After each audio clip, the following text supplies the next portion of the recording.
হয়, আমি যোৱাকালি মুম্বাই আহিছিলোঁ আমাৰ দলৰ বিধায়কসকল আৰু কেন্দ্ৰীয় কমিটিৰ জ্যেষ্ঠতম উপসভাপতি মাননীয় সভাপতিৰ লগত আমাৰ এটা গুৰুত্বপূৰ্ণ মিটিং হৈছে।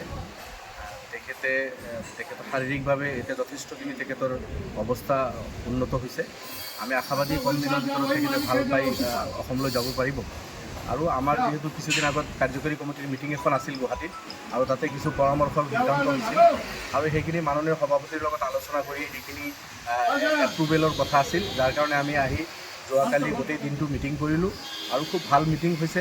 আৰু যিখিনি পৰ্যালোচনা ইয়াৰ আগত আমি কৰিছিলোঁ সেইখিনি মাননীয় সভাপতিৰ লগত আলোচনা কৰি তেখেতৰ মত সাপেক্ষে এপ্ৰুভেল হৈছে। আৰু তাৰ ভিতৰত বিশেষভাৱে আমাৰ দল অহা নিৰ্বাচনত শক্তিশালীভাৱে আমি অৱতীৰ্ণ হ'ম আৰু গোটেই অসমত আমি ইলেকশ্যন নেখেলোঁ, আপোনালোকে জানে। 35 প্লাছ মাইনাছ 2-4খন আসন প্লাছ মাইনাছত আমি নিৰ্বাচন খেলিম বুলি ইয়াৰ আগতে কৈছিলোঁ। ঠিক সেই আলোচনাটো যোৱাকালি আমাৰ সিদ্ধান্ত হৈছে। 30-35খন আসনৰ কথা আমাৰ আলোচনাত আহিছে। আৰু আমি অকলেই নিৰ্বাচনত অৱতীৰ্ণ হ'ম, শক্তিশালীভাৱে অৱতীৰ্ণ হ'ম। আপোনালোকে জানে ইয়াৰ আগত আমি 4টা এছেম্বলি ইলেকশ্যন খেলিছোঁ, 3টাই আমি অকলে খেলিছোঁ। মাত্ৰ 21ৰ ইলেকশ্যনত আমি একেলগে খেলিছিলোঁ, বাকী গোটেই ইলেকশ্যন আমি অকলে খেলি 18জন বিধায়ক পাইছোঁ।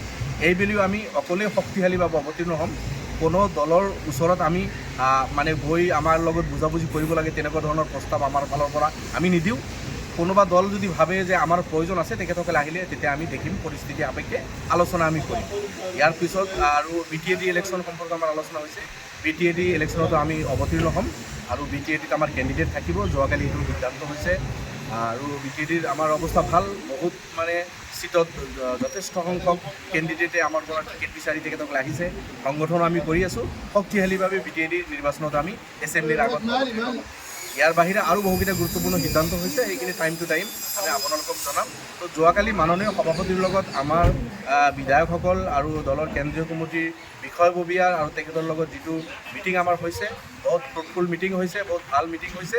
অহা নিৰ্বাচনত শক্তিশালীভাৱে অৱতীৰ্ণ হোৱাৰ কাৰণে আমি কিছু ষ্ট্ৰেটেজি লৈছোঁ আৰু ষ্ট্ৰেটেজি মতে আমি কাম কৰি আগবাঢ়ি যাম। এইখিনি আমাৰ কথা।